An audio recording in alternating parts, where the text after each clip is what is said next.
Students, welcome back to my channel private guideline. आज की इस वीडियो में हम डिस्कस करने वाले हैं बीएससी फर्स्ट सेमेस्टर के मैथमेटिक्स प्रीवियस ईयर क्वेश्चन के विषय में, जो कि आप स्क्रीन पे देख सकते हैं। देखिए, जो पेपर का कोड है M8102 और ये जो पेपर हुआ है 2022-23 में, और आपका पेपर का नाम है differential calculus and integral calculus. तो आइए एक एक करके हम देखते हैं कि किस तरह के क्वेश्चंस एग्जाम में पूछे गए हैं और उनके सॉल्यूशंस क्या हैं। तो ये देखिए, हमारा स्क्रीन पे पहला क्वेश्चन आ गया है। पहला जो क्वेश्चन है वो है विच of the following is a bounded sequence. पूछ रहा है कि कौन सा जो सीक्वेंस है वो बाउंडेड है। यहाँ पे आपको चार ऑप्शन दिए गए हैं। तो पहला जो ऑप्शन है n क्यूब और n is equal to 1 to infinite, ये है ऑप्शन बी। ये आपका दिया हुआ है n square upon 2 n is equal to 1 to infinite. और ऑप्शन सी है n is equal to 1 to infinite e to the power 2n। और ऑप्शन डी है 1 upon 2n n is equal to 1 to infinite. तो ये जो sequence है आपका एक बाउंडेड सीक्वेंस है, बाकी जो सीक्वेंस है आपका वो बाउंडेड नहीं है। तो इस तरीके से आपका जो सही जवाब हो जाएगा ऑप्शन नंबर डी आपका राइट हो जाएगा। चलिए नेक्स्ट क्वेश्चन देखते हैं। अगला जो क्वेश्चन है वो है the value of limit n to the power 1 upon n। आपको बताना है कि इसका जो वैल्यू होगा वो क्या होगा। तो ये क्वेश्चंस मैं आपको कराया भी हूँ क्लास में। इसका जो वैल्यू होगा वो हो जाएगा 1। तो ऑप्शन ए क्या हो जाएगा आपका राइट आंसर हो जाएगा। क्वेश्चन नंबर थर्ड है आपका let un is equal to -1 to the power n upon n for all n belongs to n, then the sequence un n is equal to 1 to infinite is.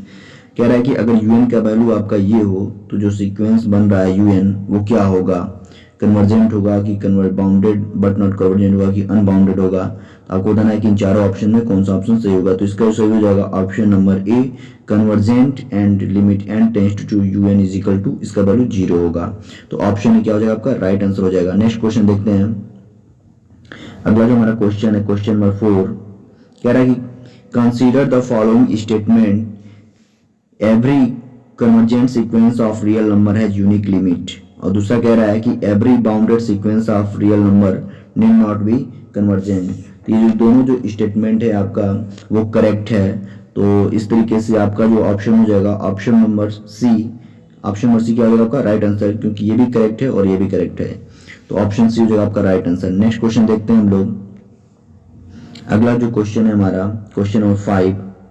Question number 5 में कह रहा है कि consider the following statement let an bn n is equal to 1 to infinite be a sequence of closed and bounded intervals such that an plus 1 bn plus 1 is contained in an bn for all n belongs to natural number और limit n tends to infinite bn minus n is equal to 0।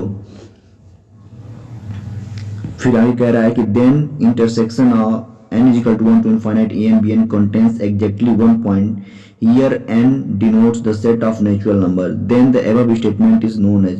अब ये एक आपको statement दिया हुआ है। तो ये जो स्टेटमेंट है आपका कैंटर्स थ्योरम का है। तो इस तरीके से जो आपका ऑप्शन हो जाएगा ऑप्शन नंबर ए क्या हो जाएगा आपका राइट आंसर हो जाएगा कैंटर्स थ्योरम। ये स्टेटमेंट है, आपको थ्योरम्स के स्टेटमेंट याद रखने हैं, ठीक है ना। आगे बढ़ते हैं। आगे जो हमारा अगला क्वेश्चन है limit inferior of the sequence -1 to the power n is equal to 1 to infinite and 1 upon 2 to the power n is equal to 1 to infinite r। कह रहा है कि लिमिट इंफीरियर मतलब इसका सीक्वेंस का जो दिया हुआ इसका लिमिट इंफीरियर क्या होगा। तो इसका जो ऑप्शन हो जाएगा ऑप्शन नंबर ए राइट -1 और 0 हो जाएगा। नेक्स्ट क्वेश्चन देखते हैं हम लोग। अगला जो क्वेश्चन है हमारा क्वेश्चन नंबर 7। क्वेश्चन 7 में कह रहा है कंसीडर द फॉलोइंग स्टेटमेंट। पहला जो स्टेटमेंट है the sequence n plus 1 upon n is equal to 1 to infinite is Cauchy. और जो सेकेंड स्टेटमेंट है हमारा let un is equal to 1 upon 1 plus 1 upon 2 plus 1 upon 3 plus 1 upon n belongs to natural number. यानी n जो है वो क्या है, नेचुरल नंबर है। तो जो कह रहा है कि the sequence un n is equal to 1 to infinite is monotone increasing here n भी सेट ऑफ नेचुरल नंबर यहाँ पे दिया भी हुआ है। तो कह रहा है कि इसमें जो स्टेटमेंट होगा ऑप्शन में दे रहा है आपको कि जो स्टेटमेंट है आपका only 1 is true, option B आपका ओनली 2 इज ट्रू और ऑप्शन सी है बोथ 1 एंड 2। तो यहाँ पे जो आपका है वो दोनों ही स्टेटमेंट ट्रू है, तो इस तरीके से ऑप्शन नंबर सी क्या हो जाएगा आपका राइट आंसर हो जाएगा। नेक्स्ट क्वेश्चन देखते हैं हम लोग। नेक्स्ट जो क्वेश्चन है हमारा क्वेश्चन नंबर 8 कह रहा है कि consider the following statement, limit x tends to 0 sine 1 upon x does not exist, और जो दूसरा स्टेटमेंट है limit x tends to 0 x square sine 1 upon x exist. तो यहाँ पे आपको बताना है कि कौन से स्टेटमेंट ट्रू होंगे।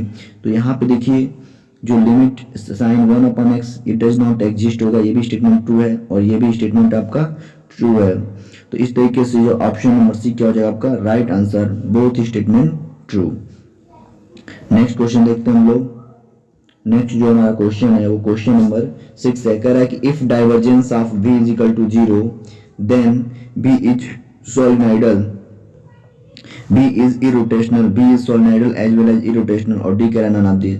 तो डाइवर्जेंस जब भी 0 होता है किसी वेक्टर का तो क्या होता है वेक्टर, वो वेक्टर सोलेनोइडल होता है, आपको मैंने क्लास में भी पढ़ाया है। तो ऑप्शन में क्या हो जाएगा आपका राइट आंसर हो जाएगा। नेक्स्ट क्वेश्चन देखते हैं हम लोग। नेक्स्ट जो क्वेश्चन है हमारा द वैल्यू ऑफ गामा 1/2 अपान 2, ये क्वेश्चन बहुत इंपॉर्टेंट है, ये इसके पिछले साल पेपर में पूछा हुआ था जिसमें केवल गामा 1/2 का वैल्यू पूछा हुआ था। यहाँ पे गामा 1/2 और अपान 2 भी क्या हुआ है, तो इस तरीके से इसमें वैल्यू बदल के पूछ सकता है।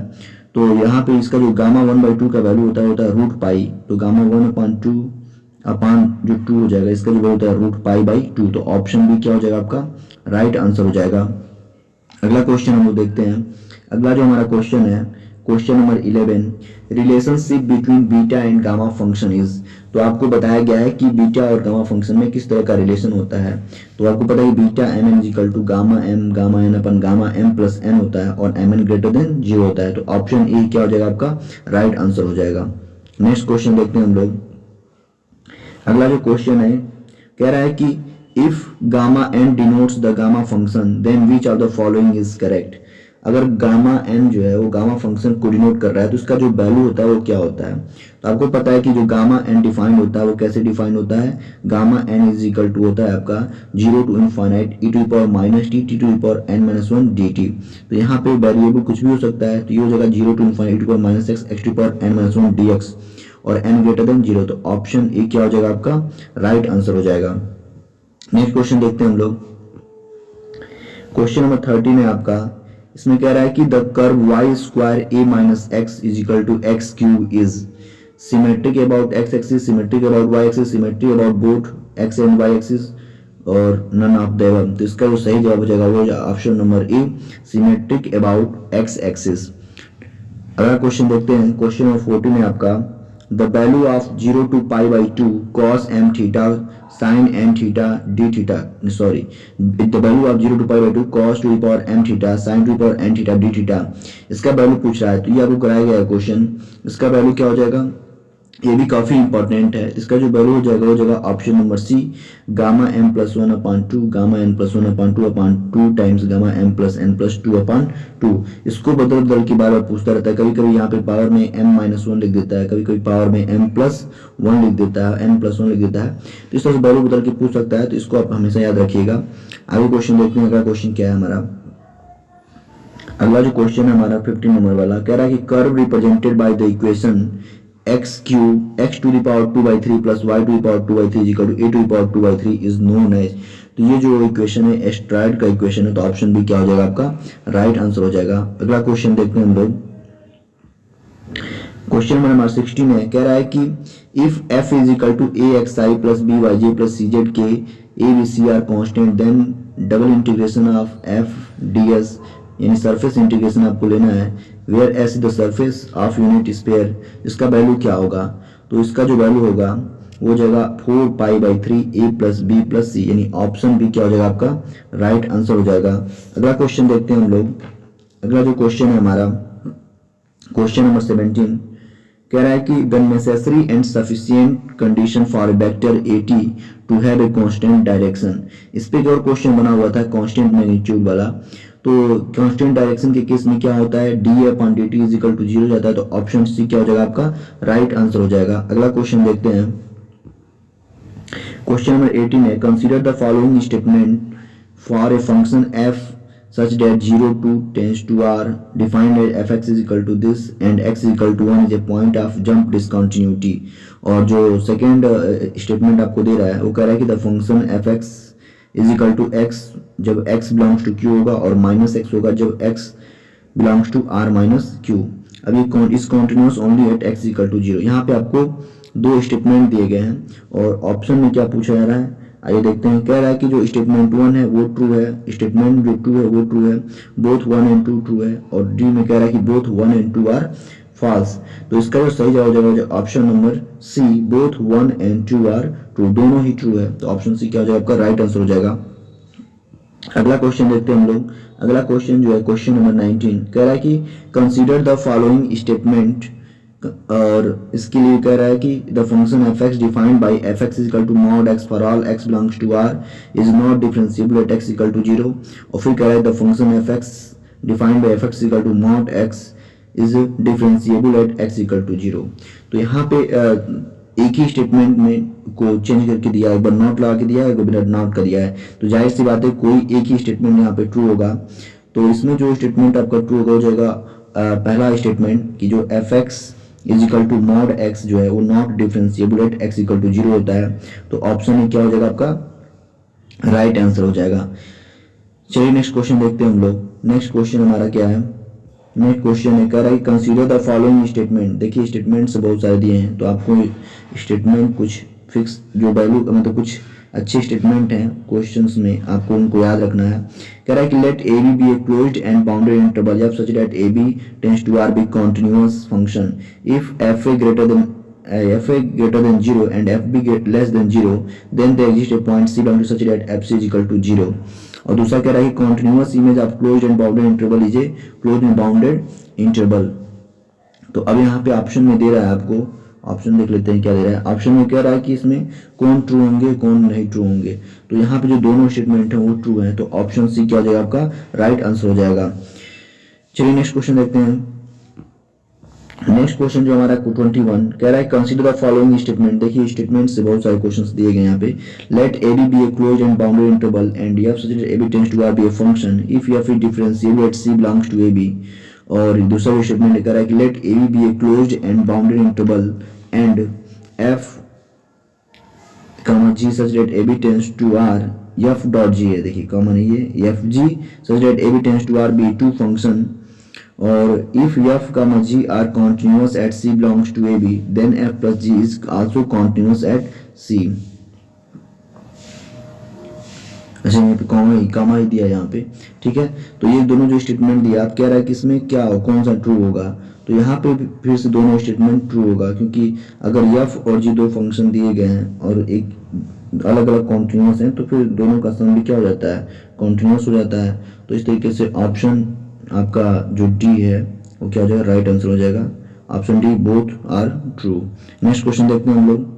नेक्स्ट जो क्वेश्चन हमारा 22 कह रहा है कि define a function f such that -2 to 2 tends to r by fx equal to x for all x belongs to interval -2 to 2। यहाँ पे देखिए अब इस कह रहा है कि जो फंक्शन डिफाइन है तो अब इसके चार ऑप्शन दिया देन क्या होगा। यहाँ पे आपको दे रहा है कि जो limit x tends to 0 plus fx मतलब राइट हैंड लिमिट और लेफ्ट हैंड लिमिट जो वैल्यू है वो एक का 0 हो जाएगा एक का -1 हो जाएगा। ऐसे बाकी ऑप्शन दिए हैं तो इसमें करेक्ट ऑप्शन क्या होगा। तो यहाँ पे करेक्ट ऑप्शन होगा ऑप्शन नंबर ए, ये आपका करेक्ट हो जाएगा। चलिए नेक्स्ट क्वेश्चन देखते हैं हम लोग। नेक्स्ट क्वेश्चन जो है हमारा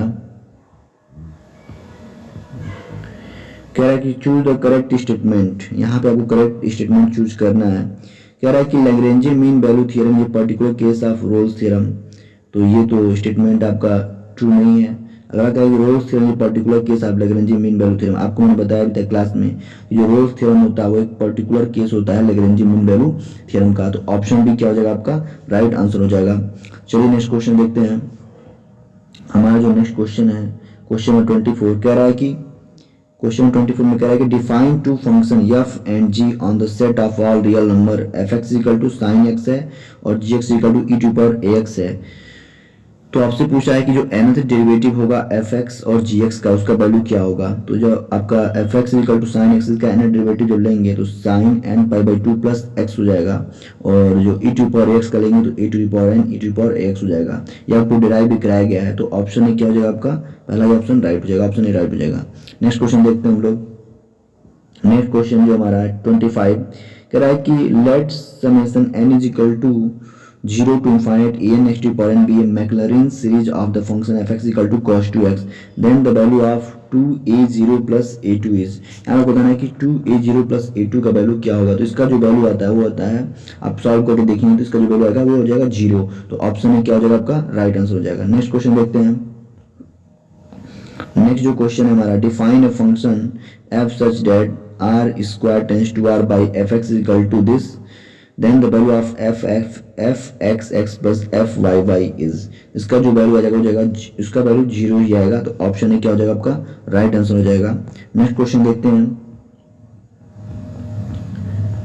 नेक्स्ट क्वेश्चन हमारा क्वेश्चन 27 कह रहा है कि if u is a homogeneous function of degree n in two independent variable x and y, then यहाँ पे कह रहा है कि x square del u upon del x y del u upon del y is equal to n u. तो इसको मैंने आपको क्लास में पढ़ा, इसका जो वैल्यू होता है क्या होता है x del u upon del x plus y del u upon del y is equal to n u. इस तरीके से ऑप्शन बी क्या हो जाएगा आपका राइट आंसर हो जाएगा। अगला क्वेश्चन देखते हैं हम लोग। अगला जो क्वेश्चन है, define a function f such that 1 2 tends to r by fx equal to x minus 1 for all x belongs to 1 2, then the value of c in the Lagrange mean value theorem। तो Lagrange mean value theorem की applicability पे ये question है। तो इसका जो आप solve करके देखेंगे, वैसे इस क्वेश्चन को मैं सॉल्व भी कराया हूँ क्लास में। तो इसका जो वैल्यू आता है होता है 3/2। तो ऑप्शन क्या हो जाएगा आपका राइट आंसर हो जाएगा। नेक्स्ट क्वेश्चन देखते हैं हम लोग।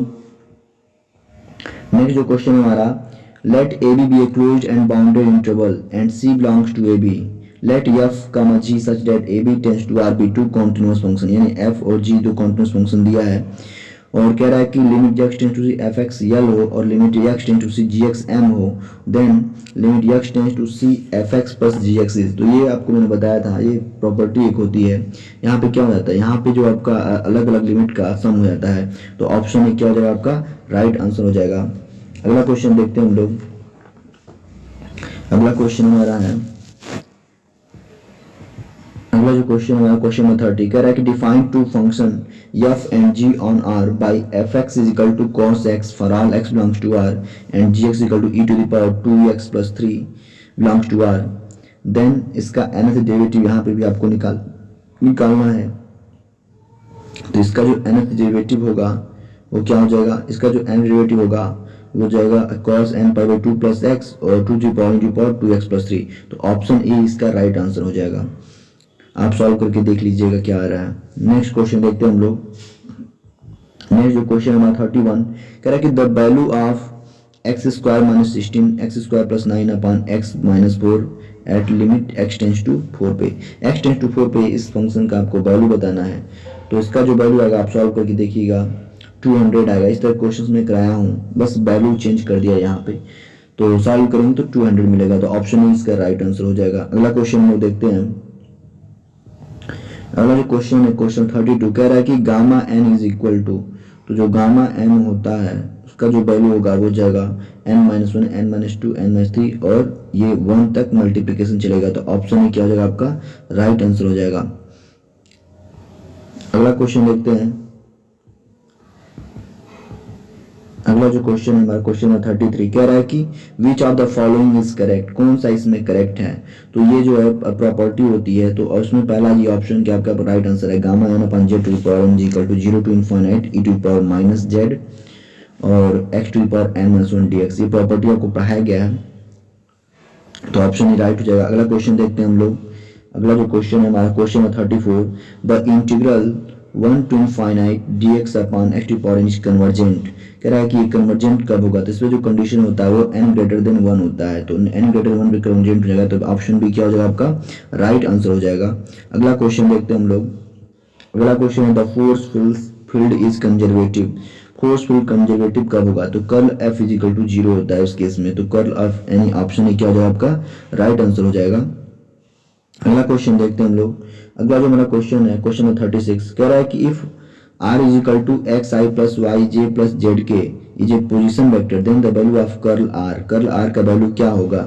तो आप कर्ल आर निकालना सीखें क्लास में कैसे निकालते हैं। तो इसका जो कर्ल आर निकालेंगे तो सीधे इसका वैल्यू 0 आ जाएगा। तो ऑप्शन ए क्या हो जाएगा आपका राइट आंसर हो जाएगा। अगला जो क्वेश्चन देखते हैं हम लोग, द वैल्यू ऑफ बीटा 1/2 और कमा 2। तो बीटा एम एन आपका निकालना जानते हैं, बीटा एम एन का फार्मूला आपको पता है। तो बीटा 1/2 और 2 का वैल्यू आप निकालेंगे, इसका जो वैल्यू आता है वो होता है 4/3। ऑप्शन बी क्या हो जाएगा आपका राइट आंसर हो जाएगा। अब एक बार निकाल के देख लीजिएगा। क्वेश्चन नंबर 38 है आपका, the value of the integral this is equal to, इसका जो वैल्यू आता है वो क्या होता है। ये एक देखिए थ्योरम है आपका, इसका जो वैल्यू आता है उसी थ्योरम दे दिया। ऑप्शन बी क्या हो जाएगा आपका राइट आंसर। इसका वैल्यू होता है gamma l gamma m gamma n upon gamma l plus m plus n plus 2। तो ऑप्शन बी राइट हो जाएगा। अगला क्वेश्चन देखते हैं हम लोग। अगला जो क्वेश्चन है, the area bounded by the ellipse x square upon 9 plus y square upon 4 is equal to 1। इससे जो एरिया बाउंडेड हो रहा है उसका वैल्यू क्या होगा। तो इसका जो वैल्यू आएगा वो हो जाएगा 3 पाई। तो ऑप्शन ए क्या हो जाएगा आपका राइट आंसर हो जाएगा। अगला जो क्वेश्चन है, लास्ट क्वेश्चन है आपका, क्वेश्चन नंबर 40 जो है आपका, if a circle x square plus y square is equal to a square is rotated about x axis then volume generated is. तो यहाँ पे जो वॉल्यूम बनेगा वो 4 देखिए ये किसका इक्वेशन है। तो जब सर्किल को हम रोटेट करते हैं तो एक तरह का स्फीयर बनता है। तो स्फीयर का वॉल्यूम क्या होता है 4/3 पाई आर क्यूब होता है। तो 4/3 पाई ए क्यूब। ऑप्शन ए सी क्या हो जाएगा इसका राइट आंसर हो जाएगा।